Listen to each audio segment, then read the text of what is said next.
Oke, halo semuanya. Selamat datang di kelompok kami, kelompok 7. Sini kita mengadakan podcast membahas sebuah topik yang lagi rame, yaitu generative AI in the workspace, ethical opportunities, and risk. Jadi ini cuman, bukan bukan cuman soal AI, tapi kan ini kan masuk ke dunia kerja. Jadi kan peluangnya kan jadi lebih gede, tapi juga, bawa resiko sih, lebih, karena kalau misalnya kerja gitu, butuh something fresh, kadang ada yang malas langsung pakai AI gitu kan ya. Betul. Nah, kenapa nih topiknya penting nih? Jadi yang kita tahu kan AI kan sebenarnya dipakai untuk tools ya, atau apa ya bisa dibilang ya, untuk yang, membantu untuk kita mengerjakan sesuatu. Tapi kan akhirnya kan sekarang kan jadi rata-rata jatuhnya apa ya, eee, ketergantungan ya nggak sih? Jadinya ketergantungan sama AI. Jadi kan apalagi kan perusahaan-perusahaan gede sekarang kan udah pakai AI, jadi kan skalanya gede. Jadi udah merubah tata cara orang kerja pada umumnya kan. Nah, jadi biar nggak cuman asal ngomong aja atau jadi jatuhnya asbun, itu udah banyak ngambil jurnal-jurnal yang ada, terus apa ya, kita juga pakai buku A Gift of Fire, karya dari Sarah Base, yang jadi, dasar kita untuk pembahasan di podcast ini. Jadi, di sini ada 3 topik besar yang akan kita bahas. Jadi, soalnya Apa aja tuh? dosen kita nih minta topik yang unik yang harus dibahas gitu ya. Jadi, apa namanya, terutama untuk isu-isu etika gitu ya, nah, biar nggak panjang-panjang coba host gue yang satu lagi kemana ini? Bentar bentar, Bersuara. 3 hal besarnya apa aja tadi tuh? Kok belum disebutin? Oh iya ya, dari segmen satu ya, kita ada konsep generative AI dan pilar automation. Konsep kedua, kita ada isu etika, bias dan studi kasusnya apa. Dan segmen ketiga, mitigasi resiko dan kesimpulannya. Oke. Bisa dilanjut Bapak bisa? Oke, makasih Jonathan. Jadi gini nih, sebelum kita, lanjut, ke soal etika, jadi kita pertama tuh penting banget buat kita, samain persepsi kita dulu gitu. Jadi, generative AI itu sebenarnya apa sih dan kenapa dia beda banget gitu sama automation yang udah lama ada di dunia kerja. Nah, jadi kalau kita ngomongin automation tradisional, itu sistem yang dirancang buat ngerjain tugas, tugas repetitif dan butuh instruksi yang eksplisit. Programmer itu harus benar-benar mendefinisikan langkah-langkahnya satu-satu. Nah, generative AI itu kerja dengan cara yang beda banget. Jadi dia nggak Nah, butuh instruksi eksplisit buat ngerjain tugas. Nah, menurut artikel dari NC Commerce tentang masa depan kerja, jadi generative AI itu unggul justru di hal yang automation tradisional nggak bisa lakuin, yaitu menciptakan konten baru, mengolah data dalam jumlah besar, dan bantu proses pengambilan keputusan. Gitu, Jo. nah, jadi gitu guys ya. Jadi AI sebenarnya nggak boleh asal plek-ketiplek, copy paste prompt ya. Nah, Jadi bener banget. Itu analogi otom yang pas tuh. Jadi ini juga yang jadi salah satu pilar penting AI di tempat kerja, ya automation. Karena walau generatif AI ini pinter banget, di banyak implementasi nyata dia justru dipakai buat mengotomasi kerjaan-kerjaan yang selama ini susah dikodifikasi, Jo. Kayak nulis email, analisis data, atau bikin presentasi. Jadi ini beda sama automation lawas yang cuma bisa ngerjain hal-hal yang polanya udah jelas dan berulang. Nah, ada studi yang cukup terkenal nih dipublikasikan di Quarterly Journal of Economics oleh Brion Jolfson, Lee, dan oke. Raymond di tahun 2023. Nah, di sini tuh mereka nemuin bahwa akses ke asisten generatif AI di lingkungan kerja customer service itu naikin produktivitas agent sampai 15%. Diukur dari jumlah keluhan pelanggan yang berhasil mereka selesaikan per jam. Dan yang menariknya adalah manfaatnya itu justru paling gede dirasain sama pekerja yang kurang berpengalaman atau skillnya masih rendah. Jadi semacam AI ini tuh menaikkan lantai performa pekerja yang tadinya di bawah rata-rata gitu. Makanya ini kan fungsi AI itu sebenarnya kan jadi tool ya, tapi herannya tuh kenapa jadi orang-orang tuh kayak tergantung gitu ya. Ibaratnya kan kayak lagi memasak kan nge-share resep gitu, dah itu kita kembangin sendiri gitu kan. Biar Hmm. nggak ya itu kayak di awal biar nggak ngerti cuma copy paste doang. Jadi bisa Ya, jago semuanya tuh, ngerti satu-satu gitu. persis. Jadi studi itu bilang generatif AI itu berpotensi menangkap dan menyebarkan pola. perilaku dari agent yang paling produktif ke agent-agent lainnya. Ini jadi salah satu opportunity paling konkret dari sisi automation dan produktivitas. Tapi di sisi lain ada juga fenomena yang disebut automation augmentation paradox. Ya, ini dari penelitian yang dimuat di jurnal Frontiers in Psychology oleh Liu, Gao, dan Yu. Jadi mereka nemuin kalau penggunaan generatif AI ini di tempat kerja itu bisa jadi pedang bermata dua buat perilaku pengetahuan karyawan. Nah, di satu sisinya AI itu bisa nge-boost augmentasi kemampuan karyawan. Tapi di sisi lain kalau kebablasan bisa bikin karyawan jadi terlalu bergantung dan justru kehilangan inisiatif buat belajar sendiri. Nah, jadi itu selain dijelasin Pak Hamzah nih guys, automation itu jadi bukan soal kerjaan kita tuh digantiin sama robot semuanya, enggak. Hmm, Ya, tapi itu gimana soal betul. pola pikir kita, cara kita memanfaatkan AI itu yang benar gimana. Jangan tapi juga harus ada improvisasi gak sih? Jangan terus-terusan apa-apa, Betul. tolong ini, ketik ketik prompt tolong ini, ketik prompt tolong ini, kayak gitu. Asbun, asal ketik gitu kan tanpa Bun asik. aduh, betul banget. Nah, ini jembatan yang pas nih kita masuk ke bagian etika gitu, isu etika buat bias sama studi kasus yang bakal kita serahkan ke Rafli. Asik. Host ketiga kita deh. Anjay. Yoi. Oke, thank you Jah. Jadi kalau kita tadi udah ngomongin peluangnya, sebenarnya kita sekarang nih masuk ke bagian yang agak lebih lumayan deep nih, apa resiko Wow. etisnya. Gila. Iya. Jadi kalau kita misalnya kita pakai kerangka dari buku di Sarah Base yang namanya A Hmm, Gift of Fire yang tadi hmm, Bang Jo ngomong, sebenarnya salah satu prinsip pentingnya itu di setiap teknologi baru, mereka tuh bawa dilema mereka sendiri. Jadi kayak antara manfaat, hak hmm, individu, dan tanggung jawab pembuat maupun penggunanya gitu. Hmm. Nah, hmm, generative AI ini di tempat kerja yang baru sebenarnya kena banget prinsip ini tuh. Jadi khususnya soal bias algoritma dan kayak ancaman-ancaman terhadap kayak kerjaan manusia buat zaman sekarang. Nah, soal bias, ada studi yang gue pernah dengar, jadi itu dipublish di jurnal Humanities of Social Science Communication, ya. Dia itu mereka ngebahas etika dan diskriminasi di mana praktik rekrutmen yang berbasis dengan AI. Studi ini nemuin kalau bias algoritma bisa ngehasilin praktik kayak ngerekrut tapi diskriminatif. Jadi mereka tuh bisa berdasarkan kayak gender, ras, warna kulit, sampai Bawa AI kepribadian. bisa rasis ya? Wah, nggak, lu nggak Bawa AI tahu. bisa rasis guys. Wah, wah, wah. Nah, real. karena ini kan emang sisi deep, ya, sisi resiko Yes. etisnya. Ya. Iya sih. Nah, Betul. jadi sumber bias ini sebenarnya tuh berasal dari dua hal, yaitu data Apa aja tuh? mentah yang terbatas atau yang nggak representatif, dan mungkin desainer algoritma yang mereka mungkin sadar atau nggak sadar, tapi Hmm, mereka juga bawa bias mereka sendiri ke dalam sistem, anehnya gitu. Jatuhnya ya nggak otomatis banget ya sih. Ya gimana ya? Dibilang nggak netral netral, juga nggak netral. iya nggak netral kan Sama jatuhnya. sekali nggak netral sama Meskipun sekali. ini kayak robot deh yang biasanya apa kayak do this do that gitu, tapi bisanya bisa milih-milih gitu. Kalian tuh nggak tahu. Jadi bahkan ada studi. Jadi ini ada kasus nyata. Sebenarnya ini pernah dijadiin contoh sama kasus gue dulu. Jadi ada kasus tahun di 2018 dari perusahaan Amazon. Jadi jurnalis Reuters atau Jeffrey Denstein, mereka ngelaporin kalau Amazon sempat ngembangin tools rekrutmen yang berbasis AI.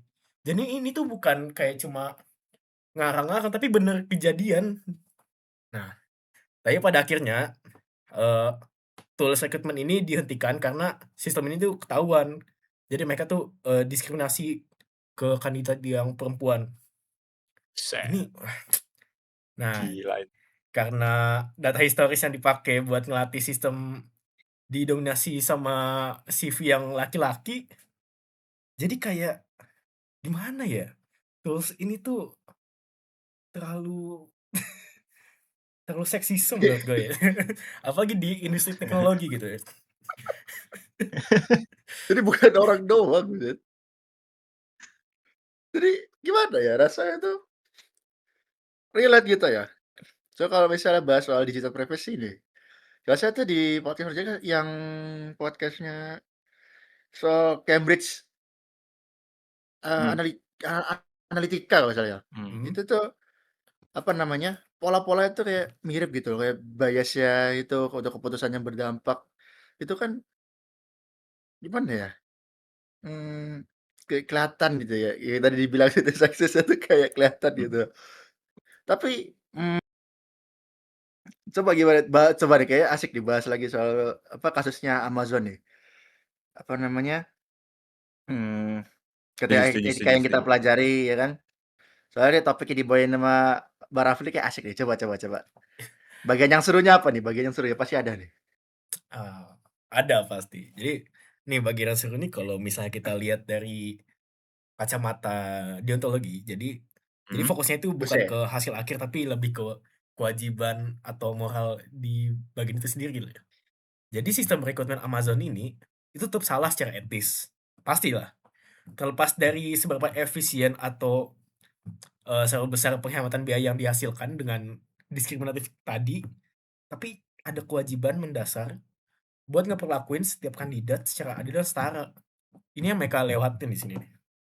Mmm, Jadi kewajiban ini tidak dilanggar sama mereka karena sistemnya memang sistematis mendiskriminasi terhadap perempuan. Nah, dari sudut pandang deontologi, jadi niat baik perusahaan ini jadi kalau buat lebih efisien, nggak bisa jadi pembenaran kalau caranya sendiri udah ngelanggar prinsip keadilan gitu.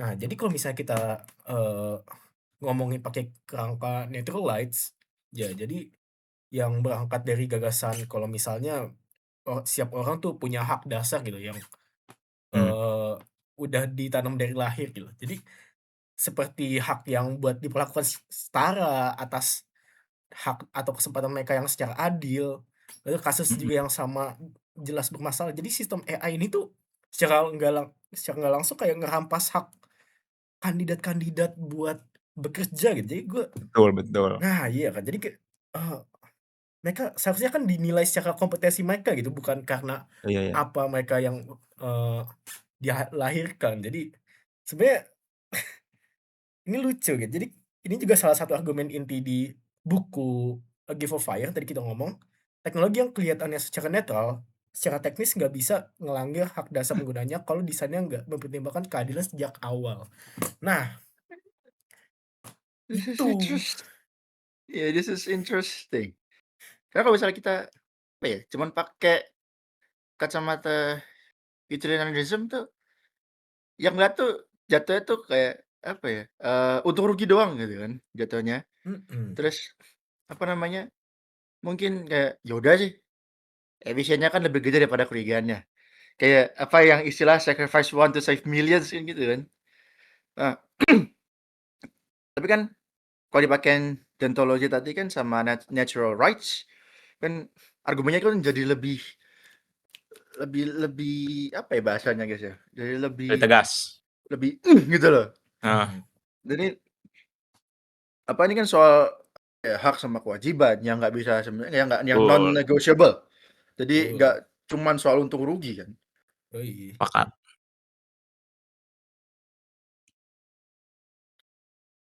Gimana ya, pesisi. Jadi justru ini yang menurut kelompok kita paling menarik.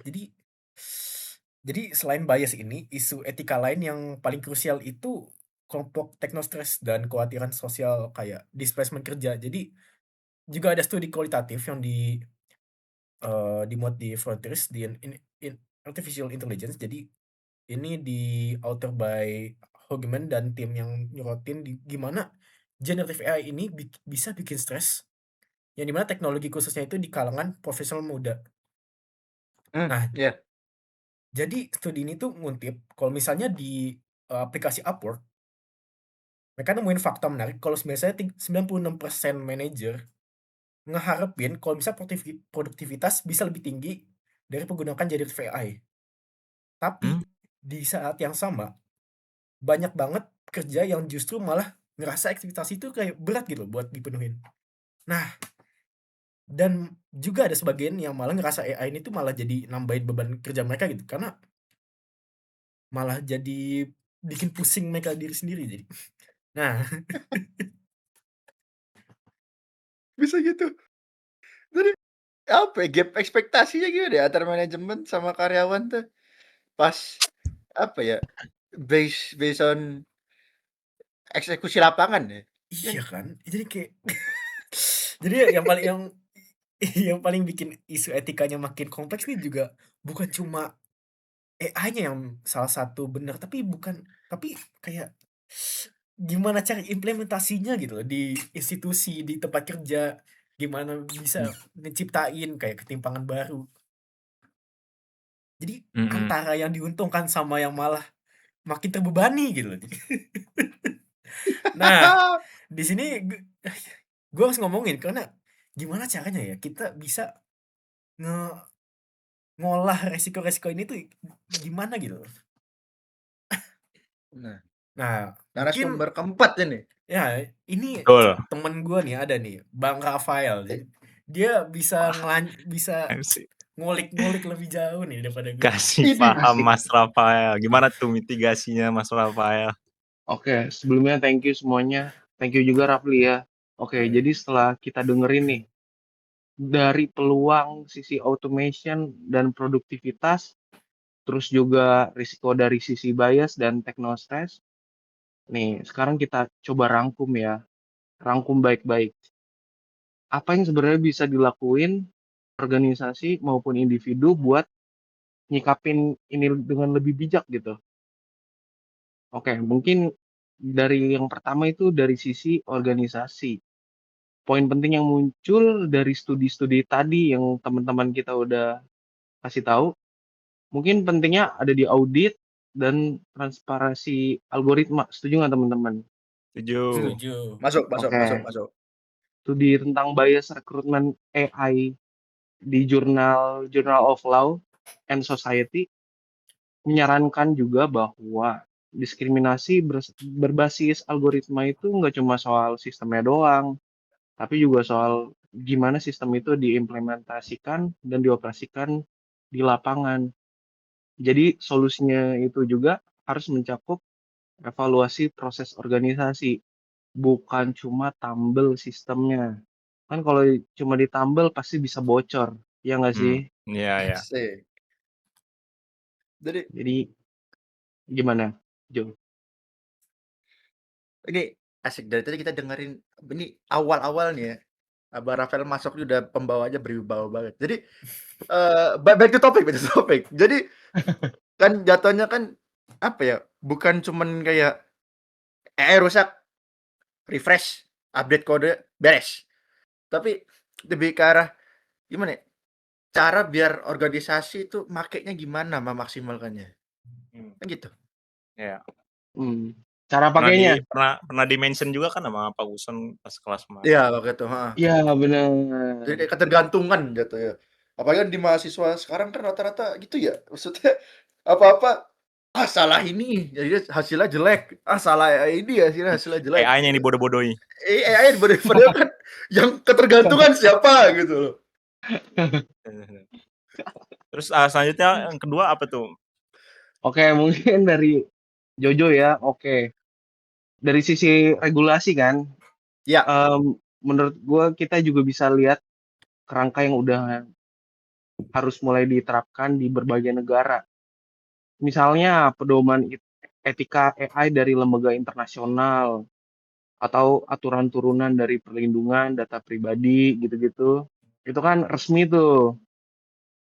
Dan ini menyambung juga sama pembahasan kita di proyek sebelumnya soal UU PDP di Indonesia dan GDPR di Eropa. Regulasi kayak gini tuh penting buat pastiin adanya akuntabilitas kalau ada kerugian yang timbul dari pengguna AI di tempat kerja. Ini langsung yang ketiganya deh, dari sisi individu dan tim. Siapa di sini yang sering banget kolaborasi dengan tim? Ya nggak? saya. Penting banget buat Pasti. iya, pasti. Solo lagi Ini kita aja solo aku. kerja tim kita. Iya, ini termasuk kerja tim ini. Tuh, Iya, rame-rame. Berlima betul kita kan. betul. Yoi. Asli. Nah, jadi buat berlima ini nggak cuma kita berlima tapi buat semua orang yang individu dan tim itu pentingnya buat bangun budaya kerja yang enggak menjadikan AI itu sebagai pengganti total. Ini benar-benar pol AI semua. Ini jatuhnya bodoh. Aduh. Tapi kita pikir gimana jadiin ini semua jadi alat augmentasi. Balik lagi ke Betul. konsep automation, augmentation, paradox yang dibahas Hamzah sama Rafli tadi ya. Iya. Kalau organisasi bisa jaga keseimbangan itu, generatif AI bisa jadi alat yang tingkatin kualitas kerja tanpa bikin karyawan kehilangan critical thinking mereka sendiri. Oh. Ini penting loh. Semua orang perlu belajar dari salah. Jadi kayak, bro, ya nggak sih Jo? Iya ya, jadi kalau kita kita compile semuanya nih dari obrolan kita nih ya. Ya kan generatif AI itu kan apalagi terutama di tempat kerja, itu kan punya dua wajah. Beda sama istilah alter ego ya, tapi ini dua wajah. Ego. Jadi apa namanya? Dia tuh gimana cara ngomongnya? Cari bahasa yang enak gitu ya. Jadi satu sisi tuh pilar automation-nya itu yang bikin kerja lebih efisien, ya kan? Bahkan bisa nyamain at least ya, quote on quote level performa kerja yang tinggi gitu. Tapi sisi lain juga bisa bawa resiko yang nyata terutama soal bias yang dibahas sama Barafil di awal. Yang soal Iya. diskriminasi sampai techno stress tuh yang tadi barusan dibahas sama Rafael. Yang kalau apa ya, kalau bisa dipakai berlebihan terus gak dikelola dengan benar gitu. Ya it happens kan gitu. Betul.